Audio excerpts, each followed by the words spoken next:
हर हर महादेव। माता पार्वती की जय।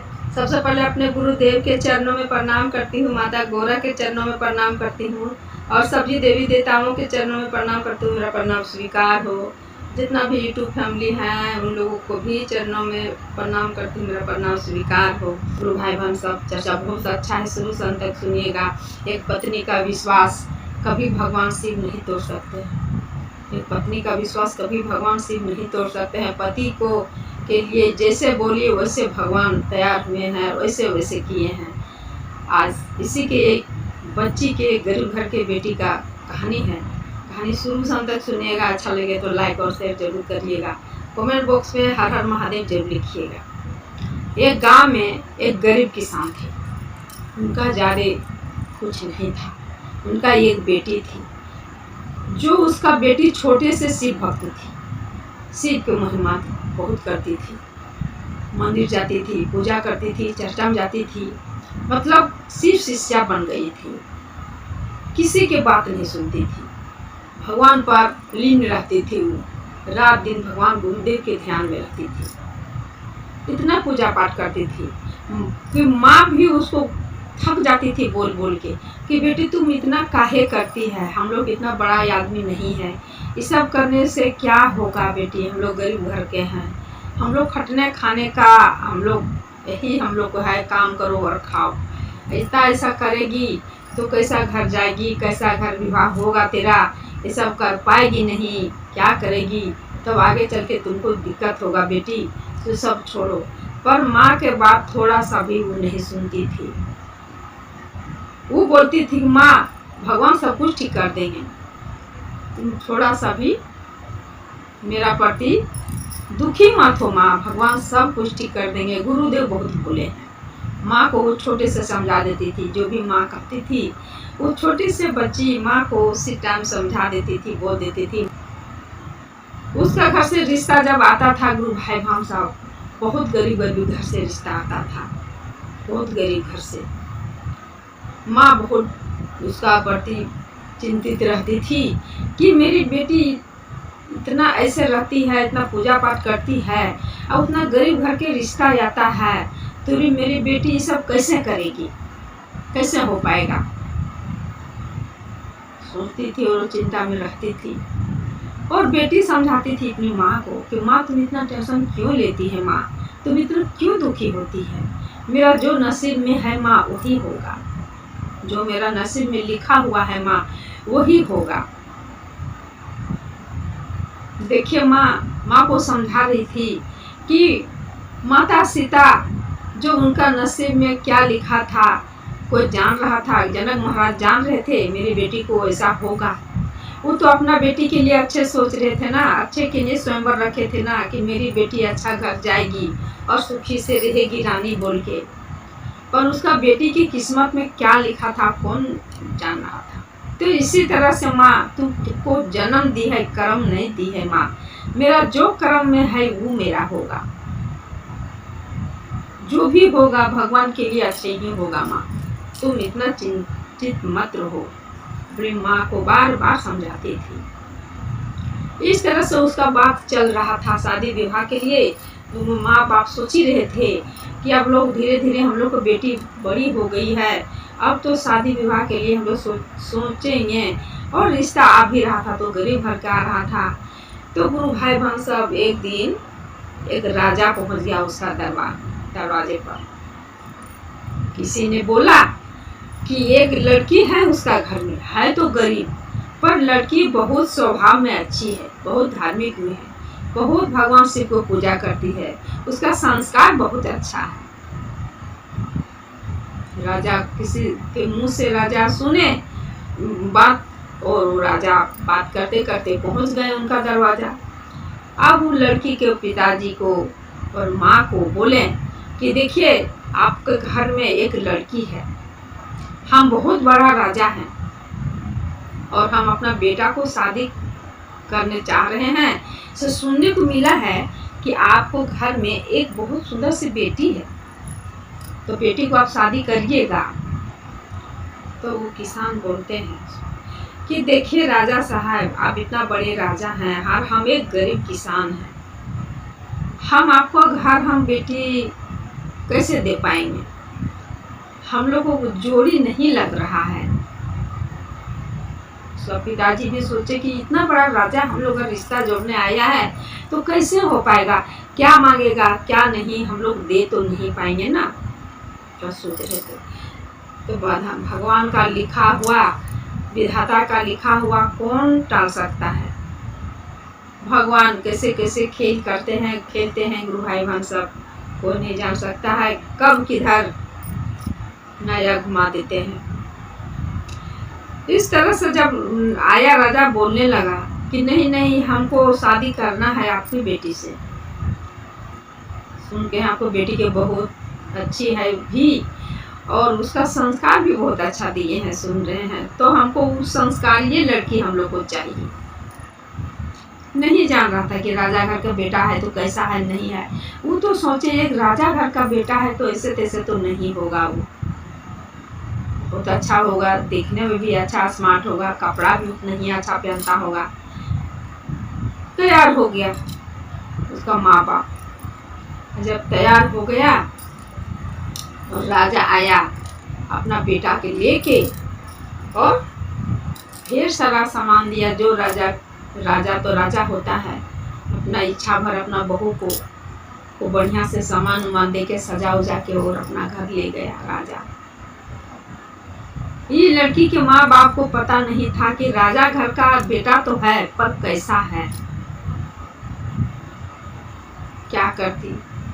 जब बेटी चली गई ससुराल तो जाके देखती है तो लड़का पागल है, थोड़ा दिमाग उसका सही नहीं था। राजा इसलिए होशियारी किया कि बहू इतना होशियार है और मेरा बेटा पागल है तो क्या हुआ, बहू सब कुछ घर संभाल लेगी। इस वजह से राजा कि चलो भाई गरीब घर के बेटी ले आएंगे, मेरा बेटा पागल है तो गरीब घर के भी बेटी आ जाएगी तो संभाल लेगी, अपना कर लेगी। राजा तो ले गए शादी करके अपना बेटा को। अभी बेचारी देख रही है कि मेरा पति तो पूरा पागल है, अब हम कैसे क्या करें। पर दुखी नहीं हुई वो बस सब गुरुदेव पर छोड़ दी और बोले गुरुदेव से कि हे गुरुदेव, मेरे पति, सब कहता है पति परमेश्वर होता है, तो जो भी हमको दिए हैं प्रभु, जिससे भी हमको अब जोड़ी लगाए हैं, जो मेरा नसीब में था वो तो हमको मिल गया है। तो हम यही कहते हैं भगवान गुरुदेव कि मेरे पति जैसे भी रहे मेरे लिए अच्छे रहे, जो भी है उसका सब दुख कर दीजिए गुरुदेव, मेरे पति को सब कुछ ठीक कर दीजिए। हम एक जन्म नहीं 7 जन्म तक हमको इसी से हमको जोड़ी बनाइएगा गुरुदेव, पर मेरे पति को ठीक कर दीजिए। वो अपना माँ बाप को नहीं कहती थी कि मेरे पति ऐसे ही है, ऐसे लड़का से हमको शादी करके दे दीजिए, नहीं। वो यही चीज़ सोच रही थी कि मेरा जो नसीब में था वो हमको मिल चुका है, अब किसी को बोलने से क्या होने वाला है, मेरा जो नसीब में था वो तो हमको मिल गया।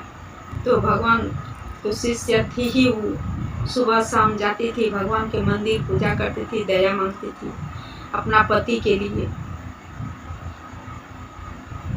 उस तरह से वो बहुत दिन करने लगी। उसका पति कभी बात नहीं सुनते थे, कभी झोटा पकड़ के मार भी देते थे, अगर खाना खाने देती थी तो फेंक भी देते थे, कभी उसी के मुंह पर फेंक देते थे, कभी उसी को खिला देते थे। मतलब पागल पागले होता है गुरु भाई, तो वैसा उसका पति। फिर भी बेचारी कभी दुखी नहीं रहती थी, कभी दुखी नहीं रहती थी। यही भगवान से भरोसा उसको था कि किसी दिन मेरे पति मेरे होंगे, जरूर अच्छे होंगे। इस तरह से भगवान से पूरा भरोसा, विश्वास से, भाव से, और भगवान को प्रार्थना करती थी कि भगवान हमको आपसे बहुत विश्वास है, बहुत भरोसा है प्रभु, हमको आप सब कुछ ठीक कर दीजिएगा, सब कुछ सही रहेगा मेरा। इस तरह से गुरु भाई बहन सब वो भगवान को पूछते गई, महीना 2 महीना 3 महीना होने चला। उसका पति धीरे धीरे उसका स्वभाव बदलने लगा। जैसे जैसे उसका पत्नी कह रही थी वो भी धीरे धीरे सुनने लगा। कुछ दिन हुआ तो उसका बोलने लगी कि चलिए मंदिर भी जाने लगा, पूजा पाठ भी साथे साथे करवाने लगी। अगर उसका पत्नी को अगर कुछ कह भी देता था तो भी उसको बुरा लगने लगा, मतलब दिमाग उसको कहीं न कहीं सही होने लगा। जब भी पूजा पाठ करने के लिए जाती थी गुरु भाई बहन सब तो जानते ही हैं, जिसका अगर कुछ रहता ही है तो भगवान के दिया हुआ कहिए या जो भी कहिए, पर अगल बगल जितना भी रहता है ना गुरु भाई बहन सब, उन लोग भी मजाक उड़ाने लगती है। उन लोग भी नहीं समझती है कि आज ऐसा है कल हो सके इससे भी ज़्यादा अच्छा बदल जाएगी, अच्छा हो जाएगी। नहीं, उन लोग मजाक बना लेती है। जब भी पूजा करने के लिए जाती थी तो सब कहते थे इसको क्या मिला, बच्चे से तो सुनते हैं कि सिर्फ शिष्या है, फिर भी तो पागल पति मिला इसको, कौन सी अच्छा मिला, चलिए मंदिर पूजा करने के लिए। अब लगता है क्या पति को बना देगी। इस तरह का गांव घर में पूरा ताना मार रहा था गुरु भाई बहन से।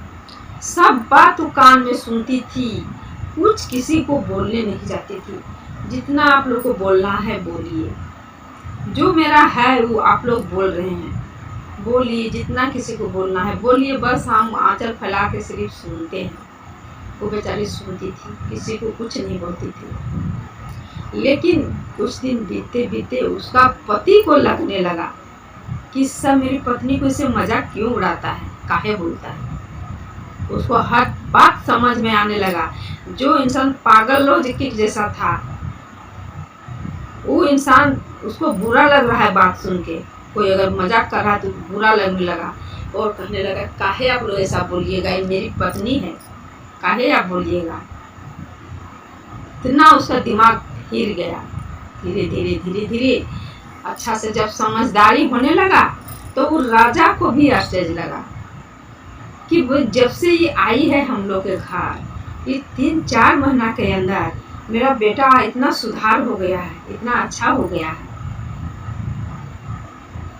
ये तो हम लोग घर की बहू नहीं, ये तो लक्ष्मी घुसी है हम लोग घर में, ये देवी है, देवी, ये तो चमत्कार कर दी हम लोग को घर। राजा अपना बहू को देवी समान घर में मानने लगे, लक्ष्मी जैसा मान प्यार उनका मिलने लगा बहुतों को। धीरे धीरे धीरे धीरे गुरु भाई बहन सब, उसका पति का सब कुछ ठीक हो गया, दिमाग ठीक हो गया है, जैसे वो चल फिरते सब कुछ अच्छा हो गया। दिमाग जब अच्छा हो जाता है गुरु भाई बहन सब, तो दिमाग चलने लगता है कि अब हमको क्या करना है। काम उम करने लगा धीरे धीरे, खूब बढ़िया बिजनेस मिल गया उसको। बिजनेस, राजा घर का बेटा था ही, कहना क्या है, राजा घर में कमी क्या रहता है। हर बिजनेस संभालने लगा और चलाने लगा, और वही पति और पत्नी दोनों खूब सुंदर से रहने लगे राजा के घर में, और धन दौलत बरसने लगा, उसका घर चौगुना हो गया। तो देखिए गुरु भाई बहन सब, भगवान पर भरोसा अटूट रखिए, विश्वास रखिए, भगवान सब सही करेंगे। ये कितना भरोसा रखिए, इसको थोड़ा सा भी मन में ये नहीं लगा कि मेरे वैसे पागल पति है तो हम कैसे ठीक होगा, इसका पास हम कहीं कैसे रहेंगे। दूसरा को रहते कहते कि नहीं रहेंगे इसका साथ, हम चले जाएंगे। लेकिन ये भरोसा रखी थी, भगवान से विश्वास रखी थी कि नहीं, मेरे पति सब कुछ, मेरे पति को ठीक हो जाएगा, भगवान सब ठीक करेंगे। तो देखिए आज की कहानी यही रहा। उम्मीद करती हूँ कि सुन के आप लोग को अच्छा लगा होगा। अगर अच्छा लगा होगा तो लाइक और शेयर जरूर करिएगा। कमेंट बॉक्स में हर हर महादेव जरूर लिखिएगा। तो सब मिलकर बोलिए हर हर महादेव, माता पार्वती की जय।